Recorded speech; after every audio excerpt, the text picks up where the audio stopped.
Good day everyone, we are the group 4 and the topic that we will be discussed is chapter 5, financial management for startups. So for the objectives, 5.1 is funding sources, 5.2 is financial statement, 5.3 is break-even analysis, and 5.4 is financial projection and forecasting.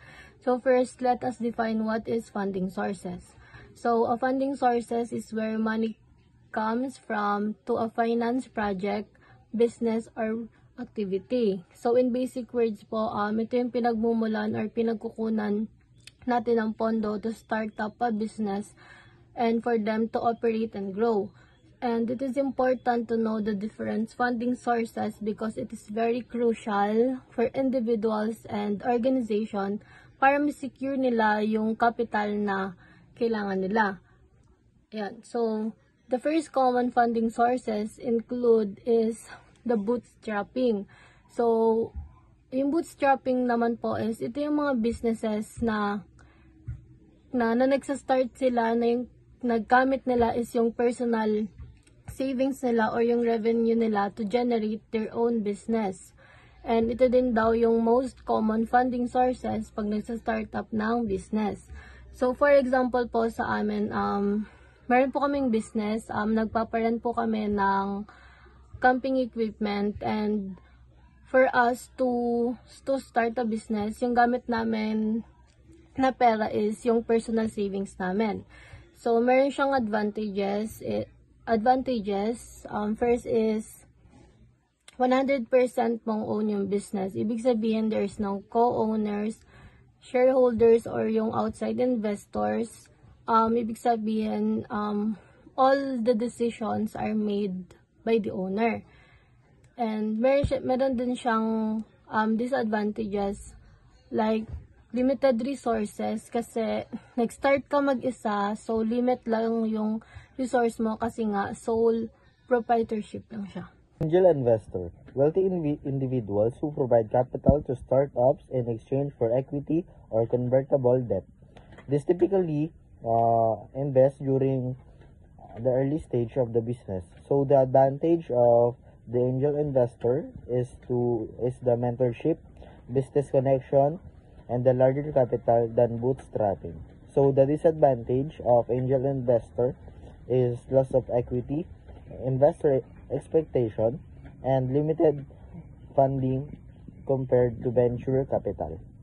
So next is the venture capital or the VC. So the venture capital firms invest large amount of money in startups with high potential growth.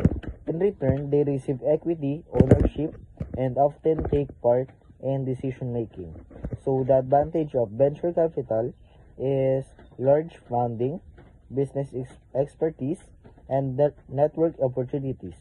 So the disadvantage, loss of control, high expectations for growth, and pressure generate returns quickly. So, hello everyone. Today I'm going to discuss about the financial statement. So, alam naman natin kung ano nga ba si financial statements. It is a financial activities and positions of a person, business, or other entity. So, pinapakita nga nito kung paano kinikita sa pera, paano ginagasto sa pera, and paano minamanage over a specific period or time. So, merong tatlong most important financial statement, which is the income statement, balance sheet, and cash flow statement. So, first, i-discuss ko, ano nga ba si balance sheet? So, sa traditional definition, si balance sheet or si statement of financial position is pinapakita yung asset, liabilities, and equities na meron sa business over a specific period or time. So, merong equation ito na asset is equals to liabilities plus owner's equity. Pero kasi, sa entrepreneurial mind, si balance sheet is hindi lang basta-basta financial statement. So, it is a way of thinking kung paano natin minamanage yung resources, utang, and opportunities na meron tayo para nga mag-grow si business. So, pag gumagawa tayo ng isang balance sheet, iniisip natin paano ginagamit nga ba yung mga resources, gaano kalaki yung risk na kailangang i-handle ni business, and kung saan ba pwedeng mag-invest para mas lumago.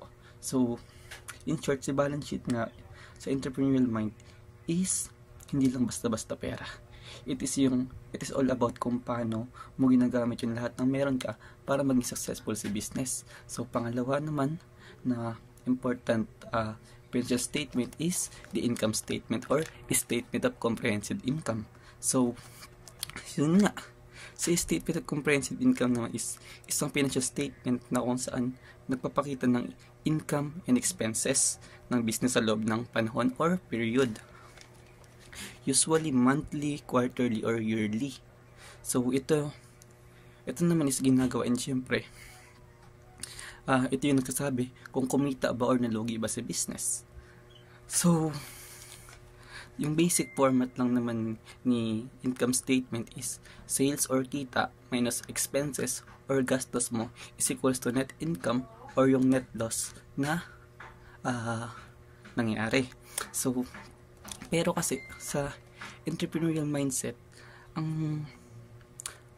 kapag si entrepreneur or si entrepreneur is tumingin sa income statement, so yung iniisip niya is saan nga ba galing yung kita, alin nga ba yung mga products or services na mabenta, and also saan nga ba napupunta yung gastos, and may kailangan ba si business na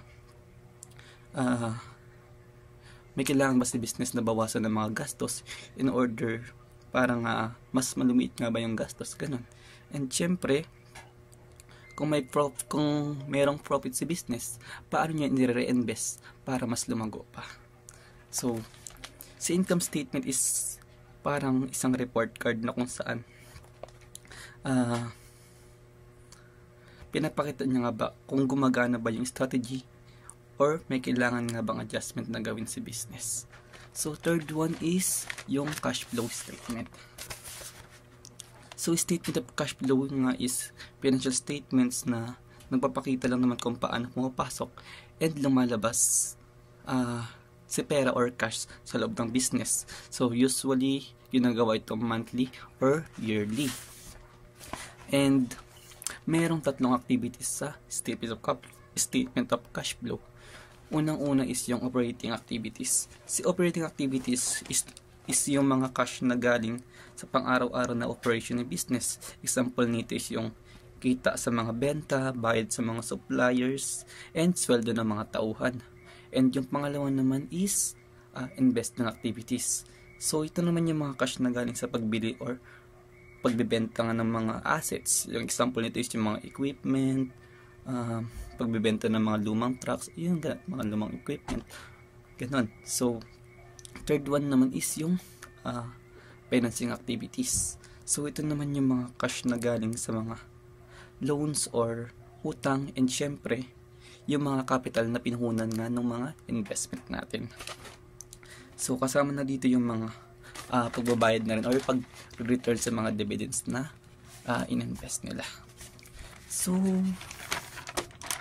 pero kasi sa entrepreneurial mind, ginagamit nila si cash flow para alamin kung may sapat nga ba na pera si business para mag-operate sa pang-araw-araw.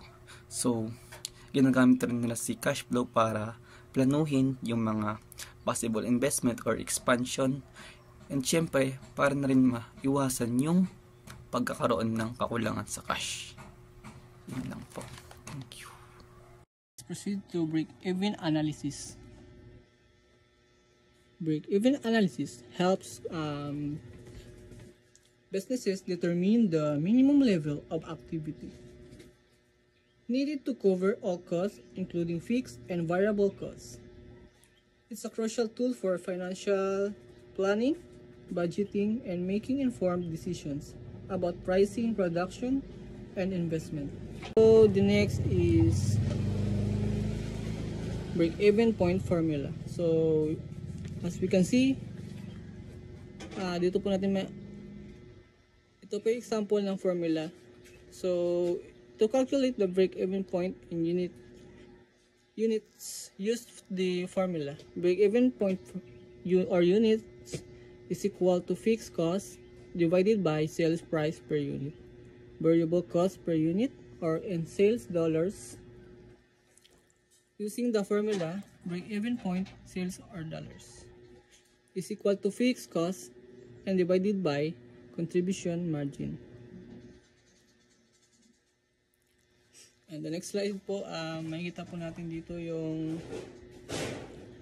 full example po kung paano po siya kino-compute.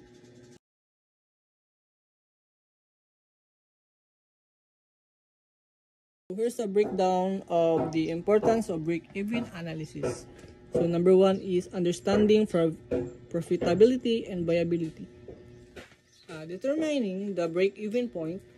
So break-even analysis helps businesses pinpoint the exact number of units or amount of revenue needed to cover all costs, which is the fixed and variable. So indicating when a business or product becomes profitable. So there have assessing business viability.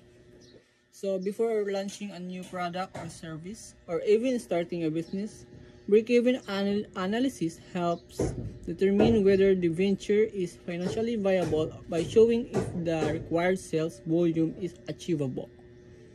So the next is the setting realistic goals. By knowing the break-even point, businesses can set realistic sales targets and pricing strategies to ensure profitability. And the number 2 is to inform decision making. It have a cost management. Break-even analysis help identify cost structures, allowing businesses to optimize expenses and make informed decisions about investments, automations, or process changes. Pricing strategies. Understanding the break-even point informs pricing decisions, allowing businesses to set prices that cover costs and generate profit while also considering competitive pressures. It have also a risk management and what if scenarios using break-even analysis help assess it.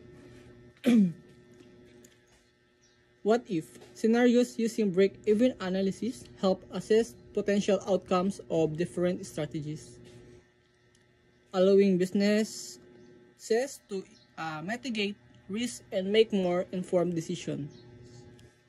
And also they have capacity planning.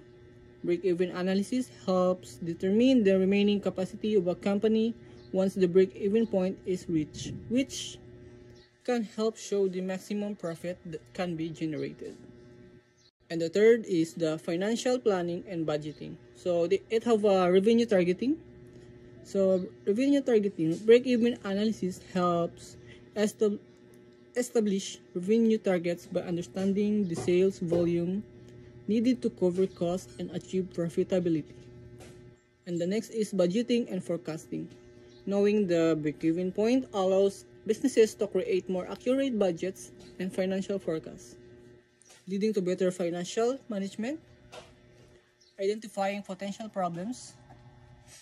So it have regularly monitoring the break-even point can help identify trends and expenses or sales, allowing business to take corrective action before issues become major problems. Number 4 is the applications beyond business. And it have investment decisions. Investors can use break-even analysis to determine when an investment will recoup its initial cost and start generating returns. And the next is project management. Project managers can use break-even analysis to assess when a project's benefits will offset its implementation costs, helping to justify resource allocation and timing decisions. In summary of break-even analysis or break-even point, so it's very important sa mga nagsisimula pa lang na mga business to make sure na magiging successful ito. And to make every businesses ready to sa mga challenges, sa mga failures, and kung paano nila ito magagawa ng paraan using these strategy. So now let us proceed sa financial projections and forecasting. So when we say financial projections and forecasting, it is the estimate the future financial performance of the business based on current data and assumptions. It helps startups plan budgets, attract investors, and set realistic goals. So sa madaling salita, tumutukoy ito sa pagtatansya ng magiging kalagayan ng financial ng isang negosyo in the future. So nakakatulong ito sa mga nagsisimula magnegosyo para makapagplano ng budget, makahikayat ng investors, sabi nga dyan, and mapaunlad pa yung kanilang negosyo as a startups. Next is when we say key components include revenue projection. It is estimating future sales based on market research. So minimum dyan is the estimation of how much income or a business will earn in the future based on the product price and the number of sales. So next is expense forecasting. Sa expense forecasting naman, predicting fixed and variable costs. So minimum dito is, ito naman is estimation of the business future expenses para makaplano yung budget ng maayos and para maiwasan na rin na maubusan ng pera. Next is profit and loss projections, estimating future profits or losses. So minimum naman dito is estimation naman to if yung business ba is mag-earn ng profit or magkakaroon ng loss in the future, na nakadepende sa revenue or expense, that is profit and loss projections. And last is cash inflow. Cash inflow, predicting cash inflows and outflows to ensure the business will not run out of cash. So minimum dito is, yun naman, estimation pa rin when money will come in and go out of the business. So para masigurado natin na meron palaging available cash sa operation. So for me, if papipiliin ako kung ano ba yung pinaka-importante, para sa akin is cash flow forecasting, because importante siya because kahit yung mga profitable startups, if they fail and run out of cash to pay bills and operate days to days, walang sa-isa, diba? So ganyan kahalaga yung cash flow forecasting.